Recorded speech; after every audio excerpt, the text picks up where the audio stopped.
जय भीम, जय भारत, जय संविधान। जय भीम, जय भारत, जय संविधान। आइए। और हमारे साथ में सैयद हसन जी हैं, पीछे समता सैनिक दल की टीम जा रही है। हमारे पुराने साथी लखनऊ से आए हुए हैं, पीपी सिंह बौद्ध जी, तो उन्हीं से मेरी मुलाकात हो रही थी और पूरी टीम यहाँ पहुँची हुई है, जस्ट पहुँची है। तो सैयद हसन जी है, मैं सैयद हसन जी से बात करना चाहूँगा 2024 में यदि मोदी दोबारा आ गया तो देश का क्या हाल होगा? नहीं, अभी जो है की पैदाइश है ईवीएम से 2004 से लोकसभा के चुनाव हो रहे हैं और उसके बाद लोकसभा ये राज्यों के भी चुनाव हो रहे हैं, है ना। असेंबली इलेक्शन हो या पार्लियामेंट इलेक्शन हो, दोनों के दोनों चुनाव ईवीएम से हो रहे हैं। ईवीएम गणतंत्र की हत्या है और ईवीएम लाने वाले भी आप समझ सकते हैं, कांग्रेस लेकर आई, कांग्रेस में लाने वाली इंदिरा गांधी और अभिषेक मनु सिंघवी जी ने लेके आए थे।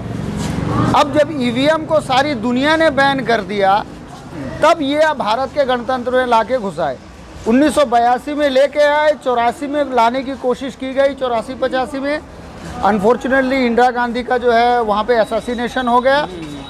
अब उसके बाद जो है इसको होल्ड करके रख दिया गया, चूँकि उस समय जो मंडल कमीशन था या जो हमारा बहुजन समाज था वो जाग गया। जागने के कारण मान्यवर कांशीराम की वजह से वो होल्ड हुआ। होल्ड होने के बाद वो रहा, कंटिन्यू रहा। फिर उसके बाद जब ओबीसी जाग रहा था, उसी वक्त जो है आप देख सकते हैं 96 के बाद नरसिम्हा राव की सरकार गिरने के बाद जो है पूरी तरह से उथल पुथल हुई और सही डेमोक्रेसी जो है भारत में आ रही थी।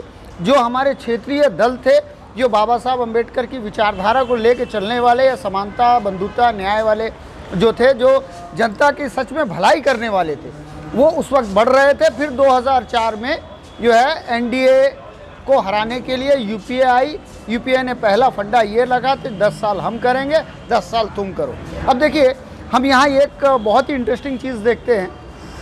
ईवीएम लाने वाला भी ब्राह्मण है और ईवीएम का विरोध करने वाला भी पहला ब्राह्मण ही है।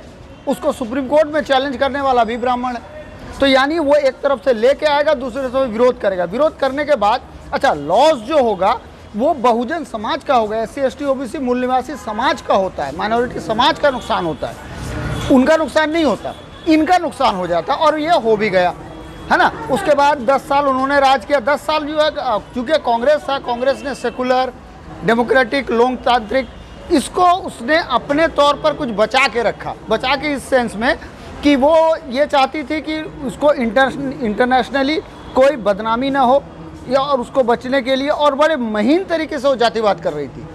कांग्रेस के दौर में जो फंसाए जाते थे, ईडी CBI का या जो भी सरकारी अमला का जो भी इस्तेमाल करते थे, वो इस्तेमाल करते थे। हमारे जितने भी बहुजन नेता, बहुजन लीडरशिप वाली जितनी पार्टियां, सब देखिए टारगेट में आएंगे।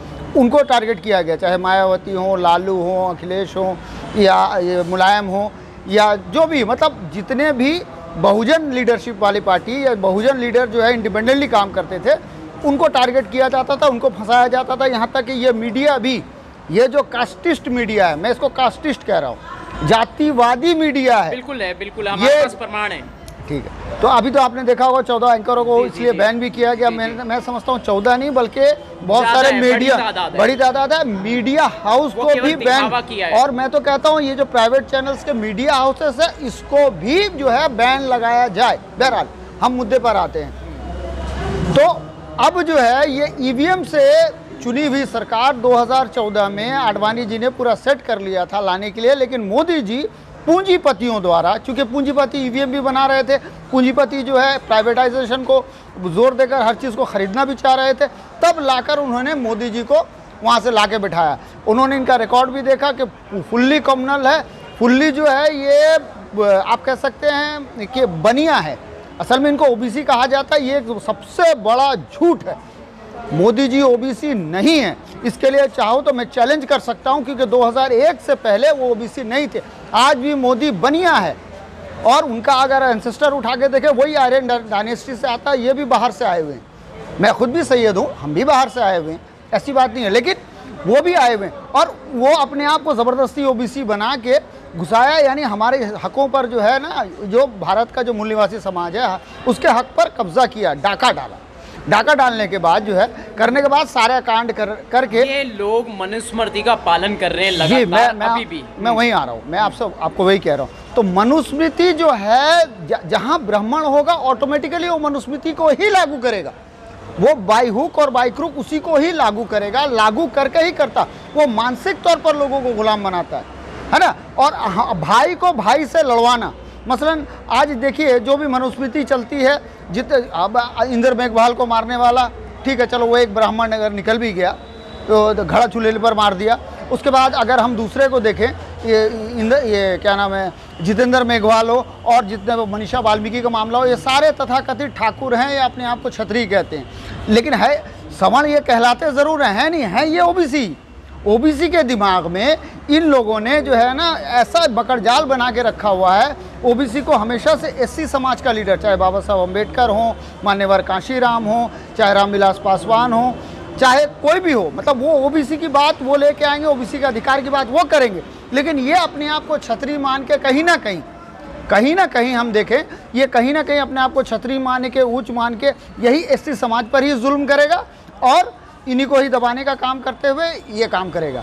तो बहरहाल मैं ये कह रहा था 2024 में नरेंद्र मोदी जी का आना इसलिए तय है कि ये जो इंडिया गठबंधन बनी है इसमें अभी भी 2-3 कमियां हैं। मसलन अभी मायावती जी का इसमें आना बहुत ज़रूरी है, असदुद्दीन अवैसी का आना बहुत ज़रूरी है, और इसके अलावा बदरुद्दीन अजमल का आना ज़रूरी है, और इसके अलावा इसमें पीस पार्टी के जो मोहम्मद अयूब हैं उनका आना ज़रूरी है, और इसके अलावा मैं चाहता हूँ और भी जितने छोटे छोटे दल हैं सबको उनका सबका समर्थन, सबका सहयोग और सबको अधिकार अगर आप दे के लाएंगे और एक कॉमन मिनिमम प्रोग्राम बनाएंगे, सबसे एक तो इनको लाना ये ज़रूरी है।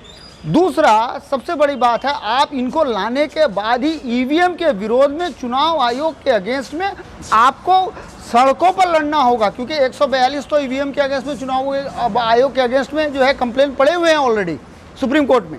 लेकिन आपको इनसे लड़ने के लिए, इस लड़ाई को लड़ने के लिए सड़कों पे आना होगा, जैसे किसानों ने लड़ाई लड़ी थी, है ना, जैसे सीए का आंदोलन हुआ था, वैसे सीए के विरोध में आंदोलन हुआ था, किसान बिल के अगेंस्ट में जो आंदोलन हुआ था, वैसे ही आंदोलन आपको कॉन्स्टेंटली करना होगा और विद इन फ्यू डेज आक्रामक आंदोलन करके इसको हटाना होगा।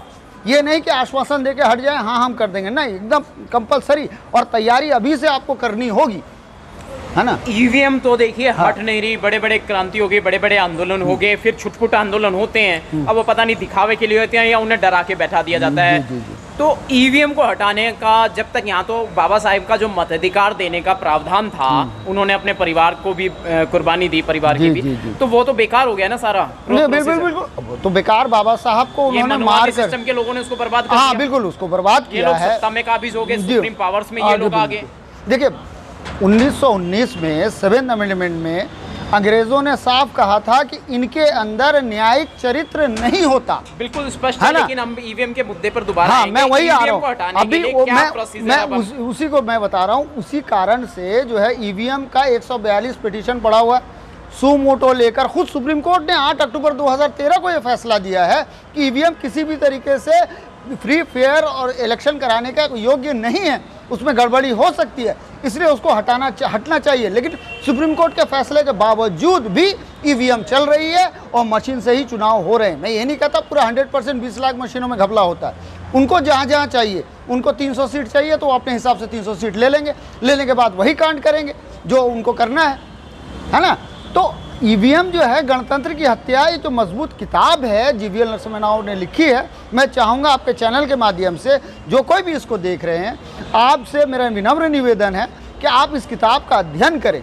अब इसको अध्ययन करके आपको पता लगेगा कि उन्होंने उसमें जो तर्क दिए हैं उससे ये सिद्ध होता है ईवीएम किसी भी हाल से फुल प्रूफ नहीं, बिल्कुल सिर्फ इंडिया में रह गई है, बाकी हर जगह से हट चुकी है। हाँ, तो हम ये चाहते हैं। और दूसरी बात ये है कि मैं इंडिया गठबंधन को इसके ज़रिए से ये बहुत ही विनम्र तरीके से उनसे कहना चाहता हूँ, अगर जीतना है तो मायावती जी यानी ये बहुजन समाज को अपने साथ लाना होगा, बहुजन समाज को आपको लेना होगा अपने गठबंधन में, तभी हाँ आप जो है मोदी को दो, मोदी जी वहीं ख़त्म हो जाएंगे अगर इंडिया गठबंधन में वो आ जाती हैं तो, मेरा जहाँ तक अपना मानना है। चलिए बहुत बहुत शुक्रिया, बहुत बहुत साधुवाद, और आपसे मिलकर आपने जो बातें रखी हैं समाज के हक में, जी। भारत के हक में, भारतीय मूल आवाम के हक में, भारत की पूरी जनता के हक में, चलिए, वो धन्यवाद। बहुत अच्छी बातें हैं।